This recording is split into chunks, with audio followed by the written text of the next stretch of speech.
Sveiki! Mani sauc Zane, un esmu pasniedzēja valodu centrā Hogwarts. Pati nāku no Latvijas, bet pašlaik studēju Kaļiņgradā. Es mācos krievu, angļu un vācu valodu.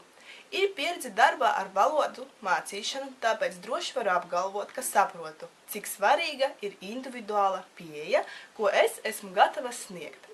Es uzskatu, ka mūsdienu pasaule vairs nav iedomājama bez valodu apguves. Kā savas stiprās puses es varu minēt atbildību, mērķtiecību un vēlmi strādāt, kā arī nepārtrauktu pašrealizāciju. Ja jums ir vēlme mācīties latviešu valodu, es esmu gatava palīdzēt un uzskatu, ka spēšu jums atklāt latviešu valodas bagātību, kā arī pašas niecīgākās valodas nianses. Kaut arī latviešu valoda nav pati izplatītākā mūsdienu pasaulē, tā tomēr ir viena no skaistākajām valodām, kas spēj atklāt cilvēka domu plašumu.